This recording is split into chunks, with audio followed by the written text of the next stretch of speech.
Hello and welcome back to the Archverse.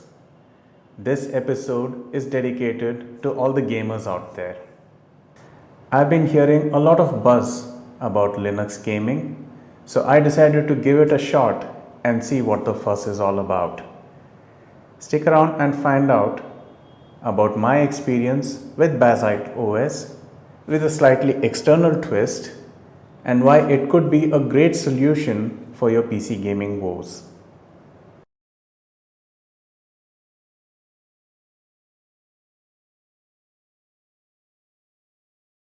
I got a second-hand PC. I was very lucky to get a really good deal, so I got a system based on the Ryzen 5800X with decent specs, 32 GB DDR4, which today I feel like I'm really lucky. Just the RAM alone would probably cost as much as I paid for the entire PC back then, with an 850 watt PSU. And then the graphics card I did buy first hand. I didn't want to take a risk with a second hand card, but I got the Radeon 9060 XT 16 GB version, which in hindsight was a really good decision. And then I have two monitors. So one behind me on my right is it's a Lenovo 4K monitor, which I use for my office work and also for my video editing. And for my gaming, I primarily use my monitor, which has a 200 Hz refresh rate. So that's been my gaming journey. Gaming, I did start seeing a lot of buzz, especially around the time when SteamOS had launched. And once the Steam Deck came out, I saw a huge explosion of videos online where they started talking about Linux compatible games, right, and how much improvement there had been in running Windows games under Linux. So I think a couple of those reasons really sparked my curiosity, and I thought, why not give Linux gaming a spin on my PC. From a gaming perspective, I was really surprised when I started doing my research to see how many gaming specific distros are available today. And I think the big impetus or the big catalyst for this has been Valve, the brilliant work they have done with Steam, SteamOS, Proton and Wine. And once they cracked that code of Windows compatibility, you've seen a huge increase in the number of gaming specific distros available. So I reviewed, I looked at Catchy OS and I saw so many Pop OS and so many others, but I was really drawn to Bazzite simply because of a couple of things. It's based on Fedora. Now, why Fedora is a personal favorite for me is Fedora versions are usually like the latest updates of the Linux kernel, and Linux kernel is the core of the Linux operating system. So some Linux distributions, they take a conservative approach that when a new kernel version comes out, they wait for a couple of months to make sure that all the drivers are stable, all the bugs are sorted out before they push it to the main operating systems. And then there are certain operating systems which don't want to wait that long, so as soon as a new Linux kernel is available, they just patch it and they update you to the latest version. So Fedora does that. There's pros and cons to it, but in my experience, I generally found that Fedora tends to be very stable, and because it usually runs the very latest version of Linux kernels, it has really good hardware compatibility. So because I have an AMD CPU and I have an AMD graphics card, for me Bazzite was a no-brainer. So yeah, that's why I decided to give it a shot, because I was assured that I would have really good driver support right off the box. On to my experience with installation. Microsoft has this thing called SecureBoot, right? It's basically their protection to lock your system down to prevent hackers or bad software from taking over your computer or possibly ruining it. So it has a very special lock, and the keys to it are with Microsoft. So Microsoft doesn't give that key out just like that. You need to be a certified company and you need to pay them some amount, and then they'll give you an approved key which you then can use to unlock the system on a very basic level. There is something on your SSD called as a bootloader.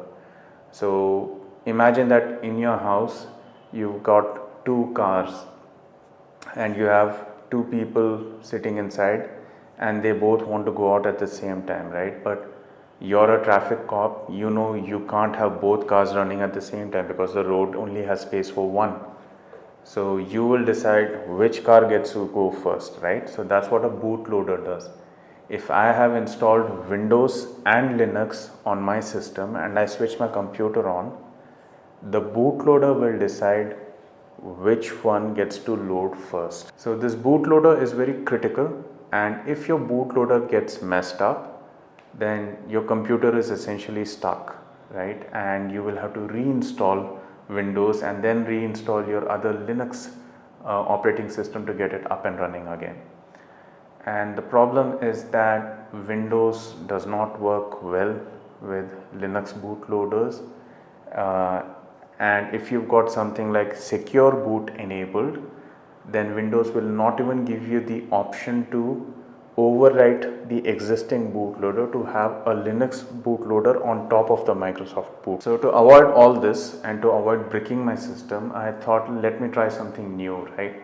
So with Linux you have the flexibility to install your Linux operating system or Bazzite on an external SSD, and then it doesn't touch your Windows bootloader in any way.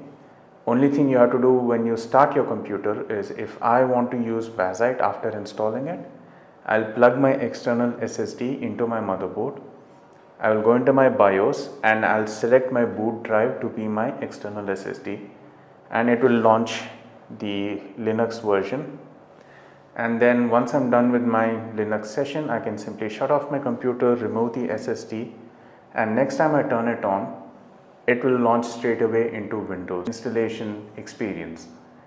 So first steps, you would need a USB, preferably at least 16 to 32 GB in size, USB 3 if possible, so that your loading and installation process is fast. Used a software called Rufus. That software is used to write your operating system onto the flash drive. Then I downloaded the Bazzite image, which comes in a format called as ISO, and then I used Rufus to write that image onto my flash drive. And after I did all of this, I restarted my computer and I had my USB drive plugged in, and I went into my BIOS. Usually you have to press the delete key or the equivalent on your motherboard. Please check your motherboard instructions. And once I was in my BIOS, I just selected my boot drive to be the USB drive. And then because I connected it to a USB 3 port, it started very soon. And then the Bazzite installation screen came in, and it's very easy, it's very intuitive to use. So you select your language, you choose your computer name, you give it a password, you specify your network drive, you specify your Wi-Fi name so that it connects to your Wi-Fi network and downloads the latest updates, so that when you install it, you're already installing the latest version of the software, and so on. Now the critical part of this process is that it will usually ask you where you want to install your Linux operating system. If you don't choose any option by default, it will go to the existing internal drive that you have, or the internal SSD currently Windows is installed on, and it gives you an option to have to basically divide your SSD into two halves, one half which has your Windows and one half which has Linux. So I just make sure that I don't tamper with my existing Windows installation in any way. I selected my destination drive as my external SSD, and then it would automatically format the external SSD, create its system folders, and then it will ask you to specify your default username, password. And after you do all of this and you click on restart, you remove the USB drive that you used to install, and then you will go back to your BIOS and now select your external SSD as your boot drive, and then it will launch for the first time. So when you boot your system after installing Bazzite, you'll come to this blue screen which will ask you to enroll your secure keys into the SecureBoot environment. It sounds scary, but it's actually not. As I was mentioning earlier, Microsoft is very particular that your PC is only accessed by genuine software, so it will always keep a lookout to see whether some hacker or some rogue software is trying to overwrite or possibly delete your computer. So if your software has the genuine keys which are recognized by Microsoft, it allows that software to control your computer and take over it. So when you see that blue screen, you have an option which says enroll MOK. So you just hit enter, and then it will show you another screen where it will ask you to enter a password. So you just type universal blue, all in lower letters, no caps, and then hit enter, and then the keys are automatically registered, and then you have to restart your computer again. And don't forget, when you restart, each time you're trying to boot into the Bazzite OS on the external SSD, you need to go to the BIOS and make sure that you choose the boot drive and use your external SSD. So after you do all of that, you will be booted straight into your Bazzite login screen, where you can then type in the username and password that you had used during the installation, and you will see the Bazzite screen. And then this time I also installed Steam directly, the Steam launcher, and when I did that, Bazzite automatically recognized and it set up all the relevant Proton and Wine layers, so I didn't have to do anything. And then I logged in to my Steam account rather, and then I had my entire library visible to me. And one big change from my first experience with Linux gaming, back then when I would click on Linux compatibility, the collection would be like 1:10, you know, for every one game on Linux there would be 10 games or 100 games on Windows which were compatible. Now that compatibility was mostly a non-issue, except for a few cases. It pretty much allowed me to run and install whatever games I had from my Windows library. Performance has been excellent. I mean, in terms of FPS, sure, give and take, there's not a huge difference from Windows, but where I do feel or I notice a difference is in the smoothness, or just how less stutter there is when I'm playing my games. There are some games which I'm not able to run because those are usually multiplayer games, and multiplayer games have these anti-cheat software which don't run on Linux. So that's an unfortunate side effect, but if you're into playing single player games, you'll have a very seamless time. And Steam Deck and the brilliant work Valve has done with Proton, it's amazing. I have other launchers, so if you have GOG, it will work with GOG. Epic, I'm not really sure, I don't really use the Epic launcher much, so I don't know if it offers 100% compatibility over there. Driver support is brilliant. My FSR super sampling really works, so I'm able to use my dynamic scaling and those features well.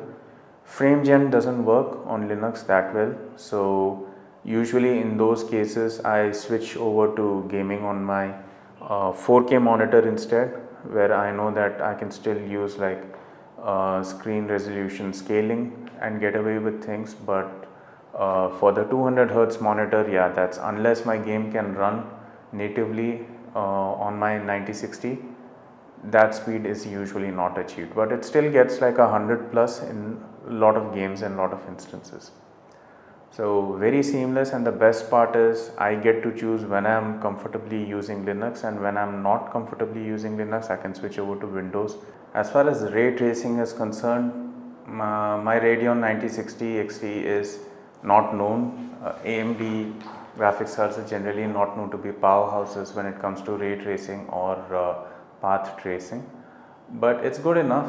I'm able to run it in some games, but the performance is usually patchy enough that I feel like it's just better to go back to the non-ray tracing versions. And honestly, outside of Cyberpunk, I would say that a lot of other games have not really, or possibly even Control. Most of the other games that I've played use of ray tracing, other than making your metal objects shinier or having your pools of water look gorgeous. But otherwise, yeah, I don't feel like I'm really missing out on much. So in summary, I think Bazzite has been a great way to get back into PC gaming.